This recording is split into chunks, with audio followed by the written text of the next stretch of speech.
কি Rohit Sharma RCB ফ্যানদের troll করেছে? না না না, আউট হবার জন্য না।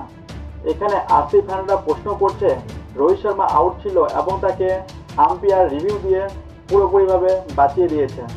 বল এদিকে ছিল, তাকে বাঁচিয়ে নিয়েছে। এই গল্পটি আলাদা, তাকে পুরোপুরিভাবে সাইডে রাখুন। রোহিত শর্মা এমন একটি কথা বলেছে যা থেকে বোঝা যায় যে রোহিত শর্মা ইশারায় ইশারায় আরসিবি ফ্যানদের ট্রোল করছে। আমি আপনাকে খবরে বলছি, আপনি বলবেন এটি ঠিক না ভুল। রোহিত শর্মা 4টি ম্যাচে 3টি হাফ সেঞ্চুরি মেরেছে, ফর্মও চলে এসেছে, ভালোও খেলছে। কিন্তু আমার লক্ষ্য এটা না যে আইপিএলে অনেক রান করবো।